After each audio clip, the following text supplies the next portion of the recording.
우리에게 주신 하나님의 말씀은 창세기 49장 1절과 2절 그리고 28절입니다.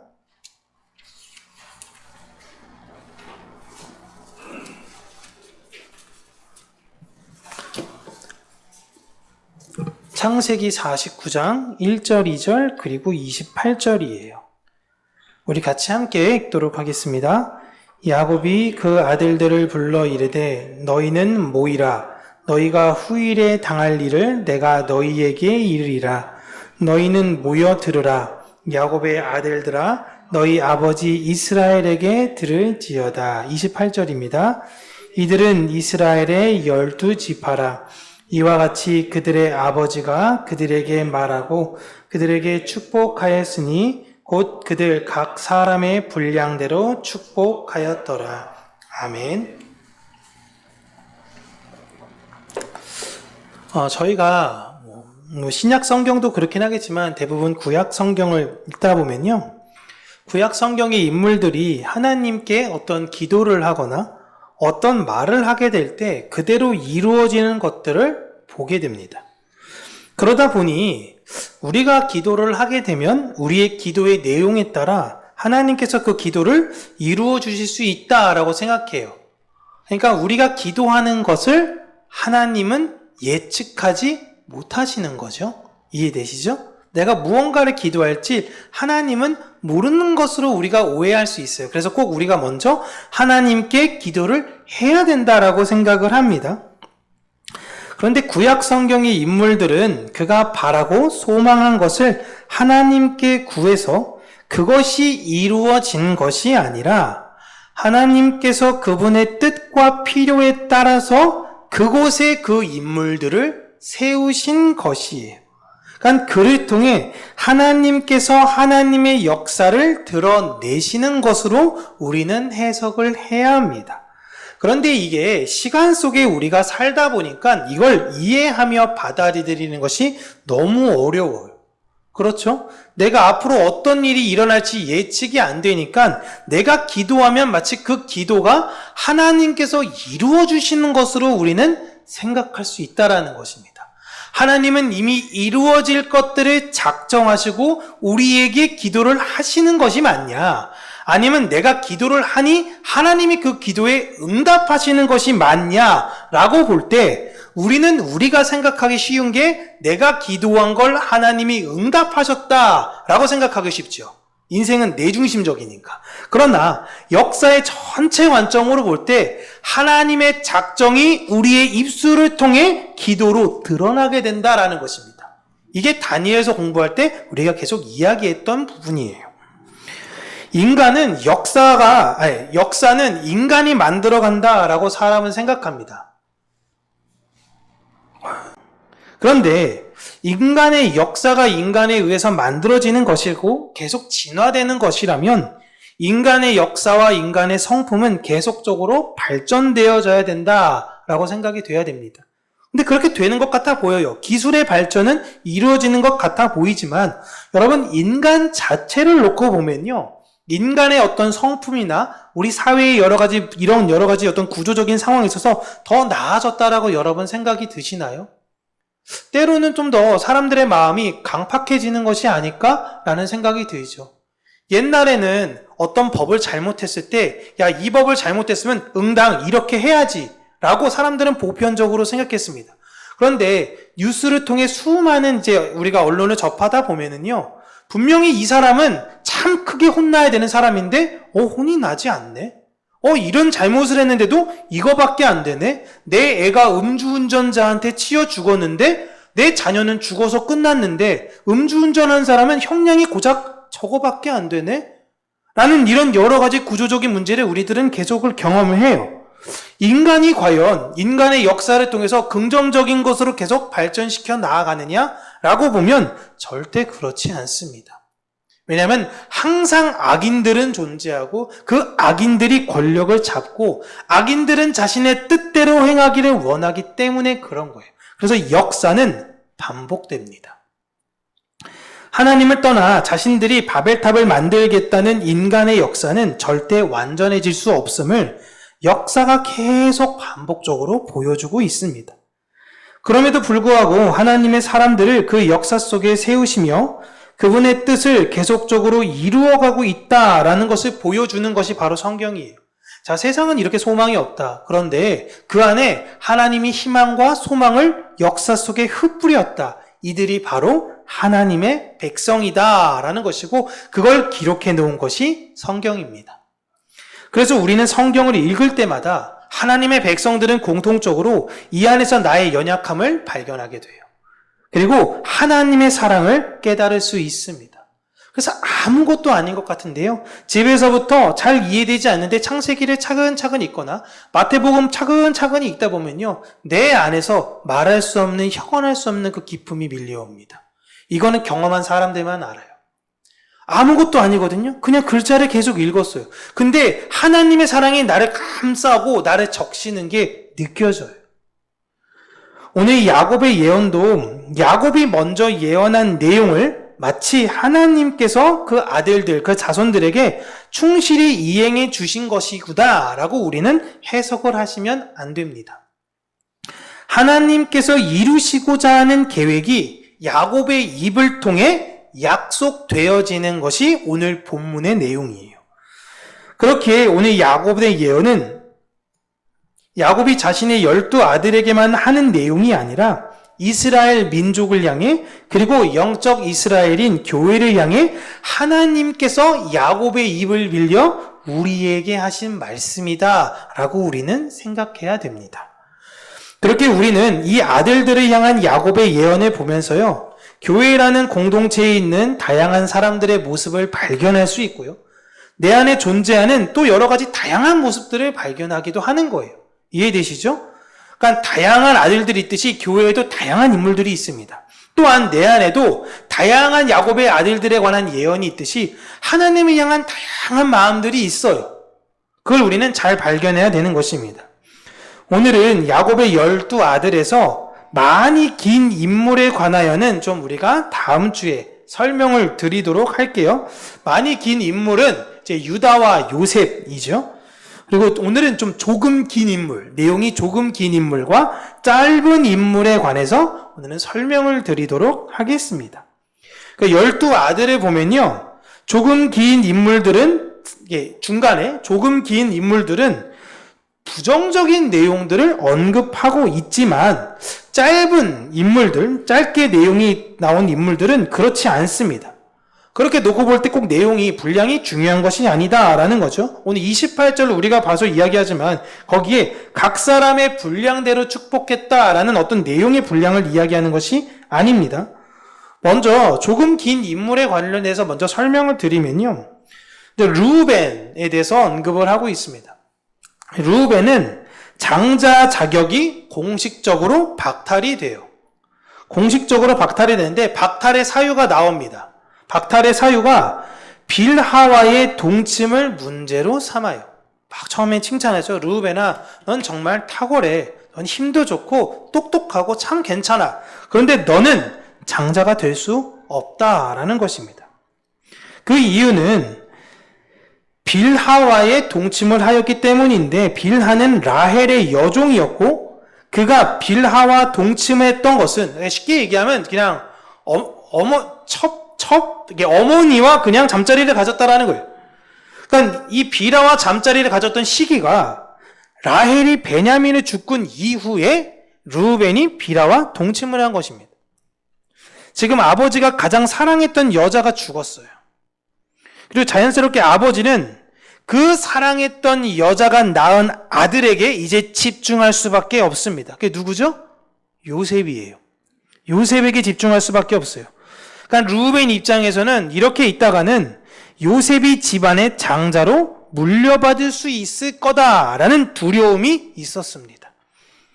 만약 아버지가 갑작스럽게 돌아가시게 된다면 내가 이 집안의 자연스러운 장자가 되어야 되는데, 내가 아버지의 장자가 되는 원칙을 내가 고수하고자 아버지의 첩인 빌하를 내 소유에 두게 된다면 많은 사람들이 더 당당하게 내가 아버지의 장자임을 알 수 있겠지라고 생각해 르우벤은 빌하와 동침을 한 거예요. 이해되시나요? 그냥 단순히 욕정에 이끌려 한 것이 아니라 자기 스스로 장자의 권위를 찾고자 르우벤은 빌하와 동침을 했던 것입니다. 이런 행위로 인해 르우벤은 장자의 자격을 잃어버리게 됐어요. 자기는 장자가 되고 싶어서 했던 행위로 인해 장자의 자격을 잃어버린 겁니다. 이러한 내용을 다시금 야곱을 통해서 이야기해 주신 이유는 장자라는 건 하나님 나라의 장자, 구원이라는 건 절대 나의 노력으로 이루어질 수 없다라는 것을 다시 한번 하나님께서 보여주시는 거예요. 이것을 명심해야 합니다. 교회에서도 개인이 노력하면 하나님이 복 주실 거다. 하나님이 무언가 잘 인도해 주실 거다라고 교리를 말하는 사람들이 있어요. 그리고 이게 성경에서 버젓이 그렇게 이야기하고 있지 않음에도 불구하고 전 세계에 이런 교리가 대세적 흐름으로 되어지고 있습니다.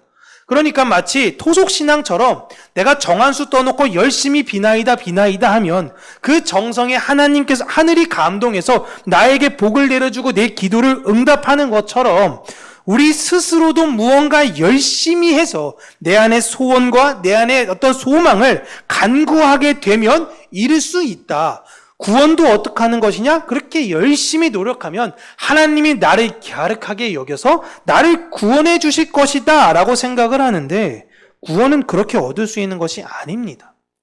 성경은 반복적으로 이야기를 해요. 그런데 이 세상의 흐름이 내가 노력하면 얻을 수 있다라는 것이 이 세상의 흐름이에요. 그러니까 그렇게 가는 게 세상에선 지극히 당연한 겁니다. 근데 성경은 거꾸로 이야기하죠. 이걸 르우벤을 통해서 우리는 알 수 있는 것이고, 이제 두 번째로는 시므온과 레위입니다. 시므온과 레위는 세겜의 학살 사건으로 인해서 저주를 받게 돼요. 그들은 자신의 막내 여동생 디나가 친구들과 세겜 읍내에 나갔다가 추장인 세겜에게 강간을 당합니다. 세겜은 디나를 너무 가지고 싶은 마음에 잘못된 방법을 쓴 거예요. 그렇게 디나를 사랑하는 그 세겜이, 그러니까 세겜은 디나를 달라라고 그 가족들에게 요구를 했습니다. 근데 그 가족에 있어서는 여러 가지 갈등이 있는데 한 제안을 냈던 사람이 시므온과 레위예요. 이들은 그들에게 할례를 받을 것을 요구했습니다. 할례는 여러분 하나님 백성의 상징이에요. 그들은 너희들이 하나님의 백성으로 편입하게만 된다면 우린 이 혼사를 인정하겠다라고 시므온과 레위가 이야기를 한 것입니다. 사실 이들은요, 자기의 여동생이 결혼을 한 해 만에 있어서 어떤 간섭할 자격이 없습니다. 혼사는 누가 하냐면 야곱이 하는 거예요.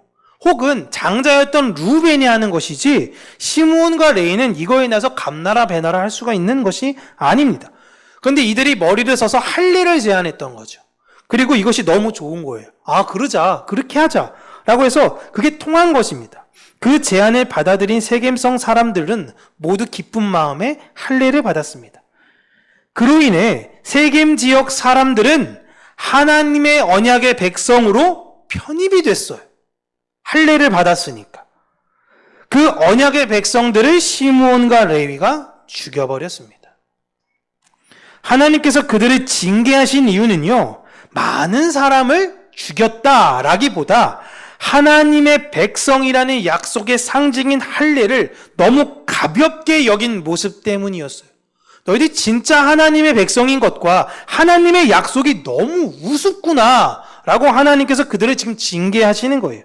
그래서 이 둘은요, 가나안을 차지하게 될 때에 기업을 얻지 못합니다. 내 자존심보다 내 명예를 회복하기 위해 하나님 약속을 활용하면 안 되는 거예요. 시므온과 레위는 내 여동생이 모르는 사람한테 강간당했다라는 그 수치심을 견디지 못하는 거예요. 물론 오빠로서 응당 그 마음은 뭐 당연한 거죠. 당연하다고 이야기할 수 있긴 하지만 그걸 위해서 하나님의 언약과 약속을 활용하면 안 되는 거예요. 교회를 위해, 나를 위해 하나님이 계신 것이 아닙니다. 하나님의 약속을 이루기 위해 교회가 존재하는 거예요. 교회가 잘 되기 위해 하나님이 필요한 게 아니라 하나님의 역사를 드러내기 위해 교회가 필요한 것입니다. 이 너무나 지극히 상식적인 것들을 우리가 자꾸만 잊기 쉽다라는 거예요.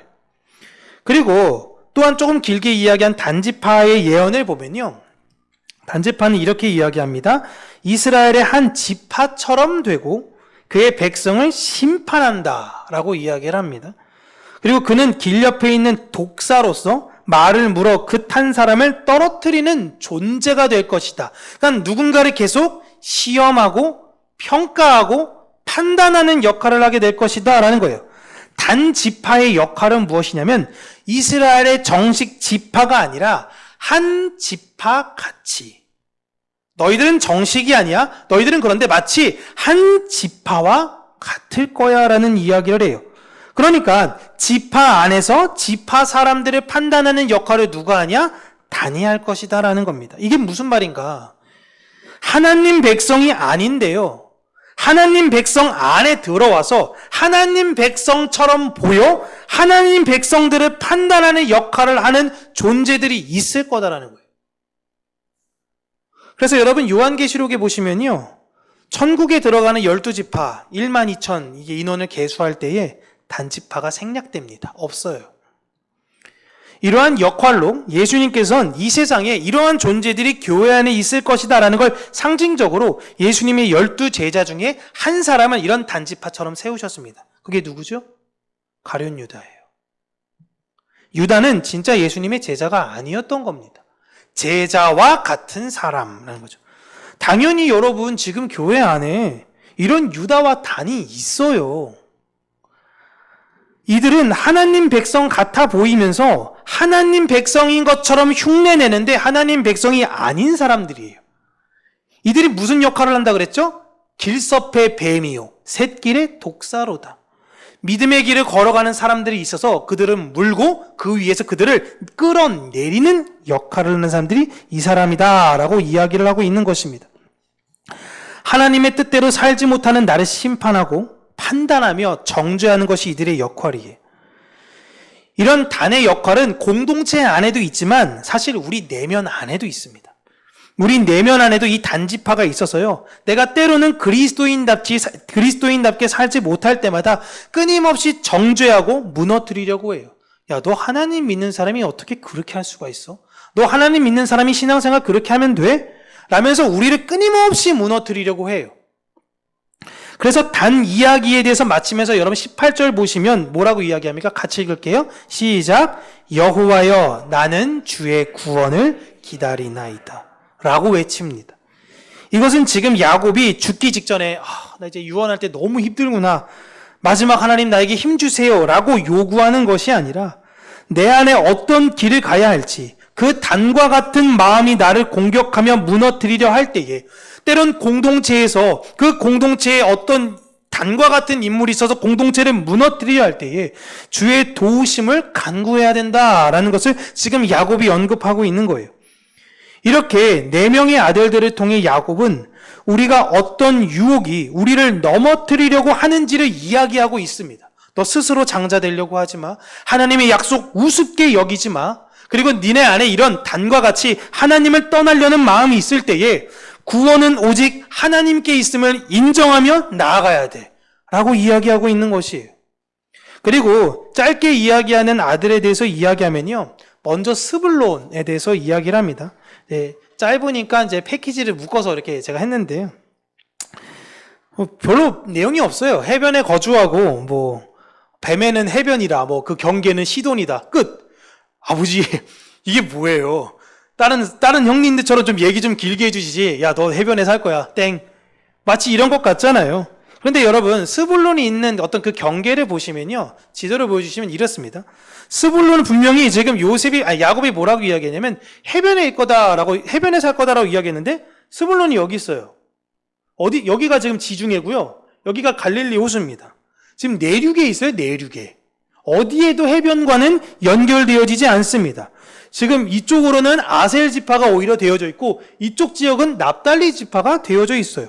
그렇다면 왜 스불론에게선 해변을 이야기한 것인가 라고 하는데 여러분 정확하게 이게 원어를 보면요. 해변이 아니에요. 여기서 뱀에는 해변이라는 구절을 원어로 보면요. 레호프라고 해서 레가 어디를 향하여 라는 의미입니다. 스불론은 뱀에는 해변에 거주하는 것이 아니라 배를 매는 해변을 향하여 사는 사람들이고 그들은 시돈과 무역을 하게 될 것을 말하고 있습니다. 그리고 실제로 이렇게 됐어요. 한글 번역 중에 일어난 오류죠. 그러니까 스불론을 통해서 야곱이 교회에게 이야기하는 거, 하나님께서 교회에게 이야기하고 싶었던 건 뭐냐면 시돈, 그러니까 이방인과 교류가 일어날 것을 의미하고 있어요. 그 뒤로 이사갈은 우직하고 좋은 땅에서 열심히 일을 하겠지만 그는 다른 사람들의 압제 속에서 그들을 섬길 것이다 라고 이야기를 합니다. 이제는 이방인들에 의해서, 분명히 좀 전에는 스불론을 통해서는 이방인과 교류가 있어. 근데 이제는 이방인에게 내가 가진 것을 빼앗기게 되는 모습을 보여주고 있어요. 그리고 갓은 추격을 받는 인생에서 다시 추격하는 인생이 된다랍니다. 내 삶이 무언가로부터 두려움에 쫓김을 받으나 이제는 그 뒤를 추격하는 자가 될 것이라는 것을 이야기하고 있어요. 그리고 이어서 아셀에 대해서 이야기할 때는요, 아셀은 좋은 것을 만들어 왕의 음식을 차리는 사람으로 우리에게선 하나님을 향한 열매들이 나올 것을 말하고 있습니다.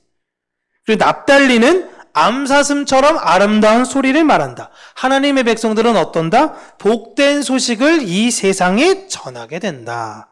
그리고 마지막으로 베냐민은 물어뜯는 이리 같다라고 하죠. 여러분, 이리는 늑대입니다. 우리나라 말이죠. 베냐민은 이리와 같이 아침에 빼앗은 것을 먹고 저녁에는 그것을 나눈다고 하는 것인데, 이건 베냐민이 적에게 승리하게 될 것을 보여주고 있는 것이에요. 그러니까 이렇게 짧게 예언하는 아들들을 통해서 하나님의 공동체가 어떨 것인지 이야기를 한꺼번에 축약해서 말씀을 드리면, 이방인들과 교류가 있을 것이고 때론 그들로부터 탄압이 있기도 하고 어려움이 있다가도 교회는 그 어려움을 극복하여 좋은 열매를 하나님께 드릴 것이고 복된 소식을 전하며 언제나 승리자로 살게 될 것을 야곱이 지금 아들들을 통해 교회에게 전해주고 있는 것입니다. 이게 하나님께서 교회에게 하고 계시는 말씀이에요. 하나님은 야곱과 그의 아들들을 통해서 하나님의 백성인 교회가 어떻게 살아가야 하는 것을 보여주셨고 그 모습들은 교회에게서 자연스럽게 드러나게 된다라는 것을 강조하는 것입니다. 이 야곱의 예언은 예수님께서 교회에게 하시고자 하셨던 말씀들이에요. 그래서 예수님께서 하신 모든 말씀은 이 다 야곱의 예언 안에 들어가는 것입니다. 그래서 예수님께서 교회에게 이야기하시기를, 당부하시기를 마태복음 28장 19절과 20절인데요. 우리 같이 읽을게요. 시작. 그러므로 너희는 가서 모든 민족을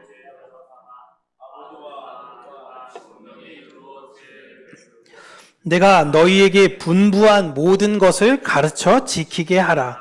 볼지어다 내가 세상 끝날까지 너희와 항상 함께 있으리라 하시니라. 아멘. 예수님께서 너희는 가서 유대인들만 제자로 삼아야 된다 라고 이야기하지 않으셨습니다. 모든 민족. 우리는 모든 민족을 넘어 모든 민족과 교류를 하여 그들을 제자 삼아야 되는 거예요. 그들에게 아버지, 아들, 성령, 삼위의 아버지의 이름으로 세례를 주어 그들을 변화시켜야 되고요. 그들에게 분부한, 예수께서 우리에게 가르쳐 주시고 분부한 모든 것을 가르쳐 지키게 하라는 것입니다. 여러분, 예수님께서 우리에게 분부한 모든 것을 가르쳐 지켜야 되는데 그게 뭐예요? 오늘의 야곱의 예언의 전체적인 내용들이에요. 구원을 네가 스스로 이루려고 하지 마. 하나님의 약속을 우습게 여기지 마. 네 안에 있는 하나님을 끊임없이 대적하려는 그 마음에서 벗어나. 하나님께 도움을 구해. 너는 어떻게 살아야 되는 것이냐? 이방인과 교류하기도 하고 때론 이방인들이 너희를 괴롭히기도 할 거야. 하지만 너희들은 그 괴로움에서 다시금 그들을 쫓아가는 사람이 될 것이고 너희들은 하나님께 드릴 극상품의 열매를 내어놓는 존재가 될 것이며 너희들은 복된 소식을 이야기하는 승리자가 될 거야. 이걸 네가 모든 다른 사람들한테 분부했으니 가르쳐 지키게 해. 이게 예수님께서 우리에게 하신 예언인 것입니다.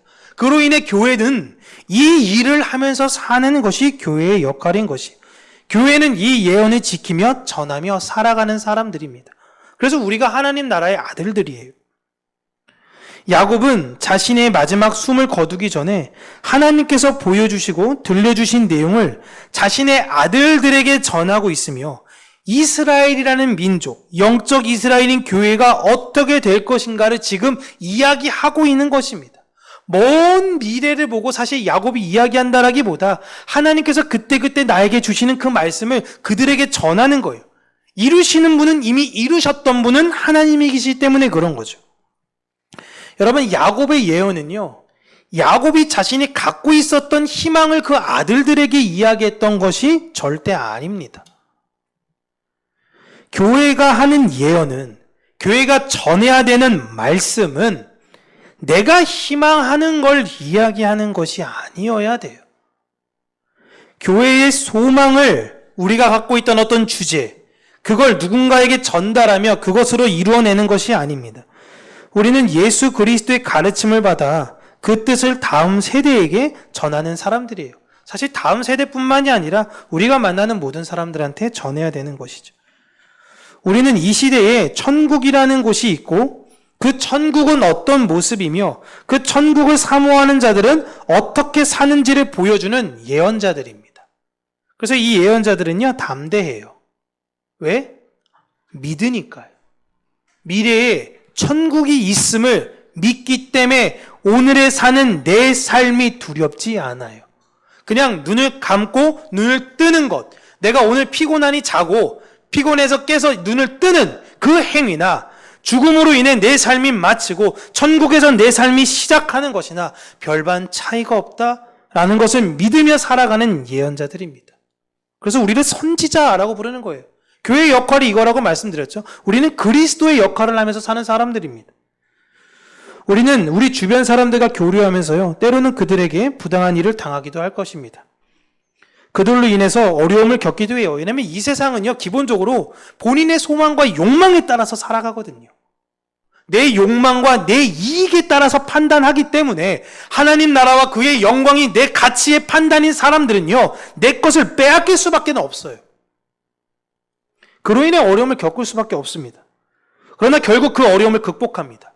그들이 우리를 추격하는 것 같아 보이지만 우리가 그들을 추격하게 될 거예요. 분명히 저 사람은 가진 게 아무것도 없는데 왜 저 사람은 저렇게 당당하지? 왜 저 사람은 평안하지?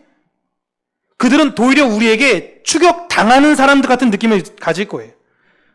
그럴 때 우리는 그들에게 무엇을 해야 됩니까? 복된 소식을 전하는 거예요. 하나님께 열매를 드리며 승리자의 모습으로 사는 것입니다. 여러분, 우리는 승리자가 될 것이에요. 승리자가 되냐 안 되냐 이 문제가 아니라 이미 우리는 승리자예요. 그러나 이 세상은 자신의 힘을 믿고 자신의 힘을 과시하며 그것이 구원이다 라고 가르칩니다. 절대적 다수예요. 스스로를 구원해라. 예수 그리스도께서 십자가에 달려서 들었던 조롱이었습니다. 너 자신을 구원해라. 그게 무슨 복음이냐? 그게 무슨 구원이냐? 너조차도 구원하지 못하는 그게 무슨 힘이며 무슨 능력이냐?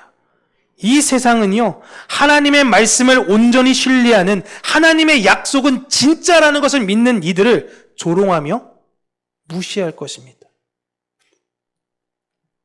세상은 그때 내 명예와 내 자존심을 지키라라고 가르쳐요. 하나님이 너에게 뭘 준대? 버려! 네 명예를 지켜야지. 네 자존심을 지켜야지. 그게 시므온과 레위였어요. 그런 사람들이 멀리 있는 것이 아니라 우리 공동체 안에 있다라는 거예요. 단과 같이. 또한 내 내면에 그런 존재들이 있어서 내가 이 길로 가는 것이 진짜 맞나? 내가 하나님을 믿으면서 살아가는 것이 과연 옳은 것인가? 내 인생은 여전히 이렇게 비참한데? 내가 이렇게 사는 것이 맞는가? 다른 사람들은 너무 즐겁고 행복해 보이는데 난 좀 답답해 보이는데 내 삶은 언제까지 이렇게 살아야 되지? 그때 여러분 구하세요. 주여, 나는 주의 구원을 기다리나이다. 우리의 구원은 하나님께 있습니다. 결국 마지막에 누가 승자인지를 성경에 대해서는 끊임없이 이야기하고 있어요. 그걸 믿냐, 믿지 못하느냐의 문제죠. 여러분, 이 세상을 담대하게 사시기를 바랍니다. 승리자로 사시기를 바라고요. 여러분은 왕 같은 제사장으로 사시기를 바라십니다. 바랍니다. 예수 그리스도께서 우리에게 분부하신 그 모든 것들을 잘 가르치면서요, 오늘도 말씀을 알기에 더욱더 힘쓰고 그 말씀에 아는 만큼 내 주변 사람들과 사랑으로 나눠서 아름다운 열매를 하나님께 드리는 저와 여러분, 우리 평강교회 되기를 주님의 이름으로 축복합니다. 기도하겠습니다. 살아계신 하나님 아버지,